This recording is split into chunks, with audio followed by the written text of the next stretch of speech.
Hey y'all, it is Cactus Chan here.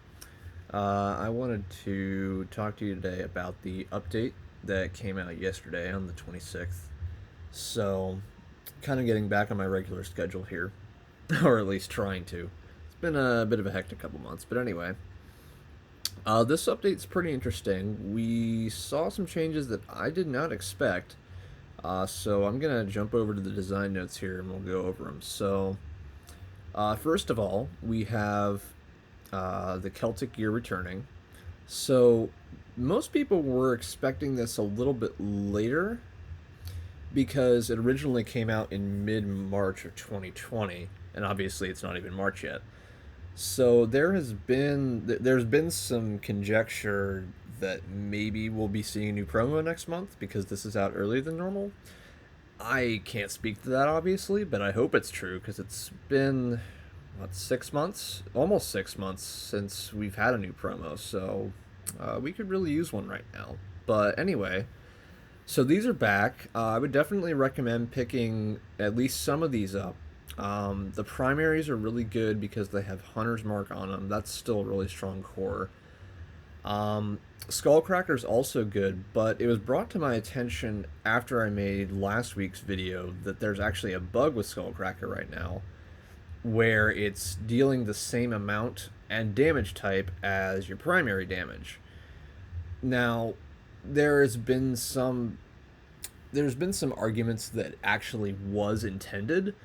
I personally don't think so because it wasn't mentioned in the design notes, and a mechanical change that large typically is at least touched upon in some capacity. So I think it's a bug, but I don't know. I guess we'll see. Anyway, so this is all the same stuff as was in the promo about a year ago. We do have these three cores available for standalone, so you can buy those for Varium. The two new items are these ones right here. These were not in the promo last year. They're just the custom color versions of the swords, but they look pretty cool. Show them off for you here. So this is the energy version. As you can see, the color customization. I have a lot of red and black on my armor, so it makes it look pretty evil looking, to be honest. And then you have this one as well. So they look pretty similar in custom color versions, but in my opinion, they look pretty good. By the way, this is what Hunter's Mark does. It's pretty good. I'm honestly surprised it hasn't been nerfed before now, considering the other two cores were. Then we have the Baron's Outpost War rewards. So, as most of you are probably aware, the war prize for the last war was actually not a weapon or an armor like it usually is. It was a miscellaneous item. My guess was that Night Wraith didn't have enough time to design the item because he was busy working on Gifter's Wishes. But this week we have the item. So it's a mutating weapon. I have the claw version of it at the moment. This is what it looks like right here.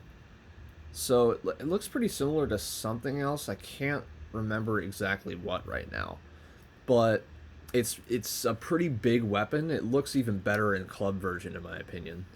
So if y'all got the war prize, that's what you got, and I'd say it looks pretty good. We also have a new achievement. So we get a new one of these every March, which is the EpicDuel Anniversary achievement. So it's kind of hard to believe that EpicDuel's been around for 12 years. I've been playing since 2011, but there are some people still in the community who've been playing since the very beginning. Um, there's a guy in Discord called Emma who comes to mind. He's been playing since the alpha phase. So this achievement, when it comes up, is in the ultra rare section. Let me see if I can find it here. There it is. So I think it's free if I remember correctly. So you can just go to the ultra rare section and pick it up. It'll be at the bottom if you don't already have it, and it's 1,200 free rating points. So there you go. So there's that. Now this is the interesting change. So we have an update to item stat bonuses. So if I remember correctly, this is something that has not changed since Omega actually came out and item stats became customizable. So so there are a whole lot of values here. The bottom line is that guns, auxes, and armor stats now have a few more stat points available than they did before. So at level 40, guns and auxes are gonna have. Oh wait, I think guns have two more, auxes have four more, and armor has four more. So what the effect of this is, and I'll show you in game here, is that let me just equip the sword I was using before. The bottom line is that the lowest stat value is still going to be 14, the lowest stat bonus here, but now you can go up to 40 in your other two. So as you can see, primary stats are unchanged, but now here there's 9 and 9 instead of 7 and 7. Here's 10 and 10 instead of 8 and 8, and 9 and 9 instead of 7 and 7. Okay, no, this was 8 before, I'm sorry. So you have 2 extra here, 4 extra here, and 4 extra here. So I'm not sure what prompted this change, to be honest, because it seems to me that, sorry about that. It seems to me that, having 84 extra stats available on top of the 156 you have normally, that was already pretty extreme. That's more than a 50% increase, but now we have even more. So, I mean, it is what it is. I'm not super familiar with how it's affected PvP, like 1v1 and 2v2 yet. Obviously, people are going to be a little bit tankier than they were because they have 5 extra dexterity and technology. And, obviously strength builds and support builds are going to have +5 in those stats as well. I think it might change the builds people are using a little bit, but I don't think it's going to alter the meta too significantly. Apparently casters are a little bit better than they were because they just are a little bit tankier, and apparently that's making the difference over a long period of time.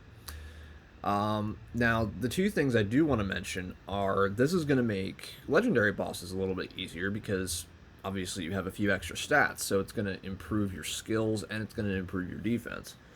So I think that's interesting. The main thing I want to focus on is Juggernaut.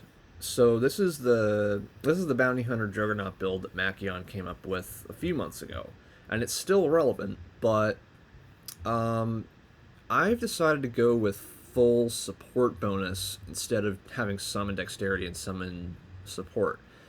And the reason for that is when you actually go into a Juggernaut battle, you have a total of 104 support, including this core right here, Eternal Enhance. You get +10 from the Juggernaut core and +4 from that, so you're going to get 104 total. That's a whole lot of auxiliary damage. I think it's like 650 to 700 some. So, or maybe it's a little bit less, but that's a lot of auxiliary damage. I've found that a lot of battles now have turned into 6-round battles because not only is your auxiliary stronger, but you have some extra technology, so smokescreen is stronger, your bot is stronger. So the smokescreen plus mini Rex plus improbability gate combo can 3-shot a whole lot of NPCs now. Even if you don't use Dino Fire, even if you're just using Dino Bite, you can 3-shot, I would say, the majority of Juggernaut NPCs.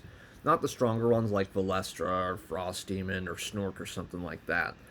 But Exile Soldier is doable, Gamma Guard is doable with that combo.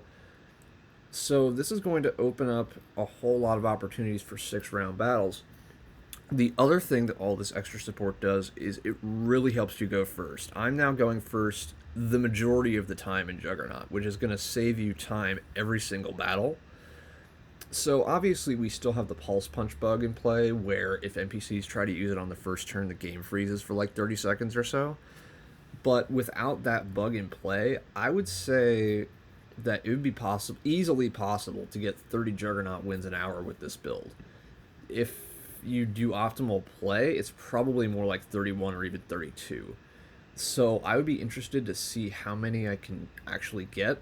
I tested it last night in the first hour of the competition. I was able to get 29 wins in just under an hour, and that was with several instances of the pulse punch bug being in play.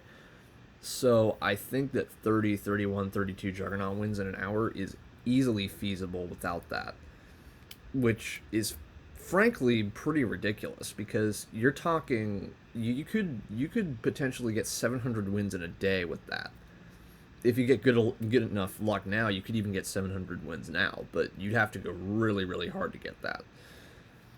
Um so yeah, so all the Juggernaut players are going to be really happy because you're getting a whole lot of supers whenever those rallies come up. And by the way, the war is on, so go to Baron's Outpost, get that influence, get the next war prize, hopefully. Um, I think that's about it for this update. It wasn't a whole lot of huge changes, but I think especially this item stat update can be pretty significant in the long run, especially with regard to fighting NPCs because obviously they didn't get it. And go ahead and pick up these items if you don't have them. Hopefully, we'll be seeing some more releases in the near future. We may be seeing some more interesting items coming out coming out pretty soon. But I'm not sure when that's going to be. But I've heard some rumblings about it, and it's looking like we're going to see some good stuff in the near future. So definitely stay tuned for that. Get on your computers on Fridays or Saturdays, depending on your time zone. I think that's about it for me. I'm going to sign off. Make sure to like the video, comment if you think that I missed anything or you want to provide insight of your own. And I will see you guys all later. Peace out.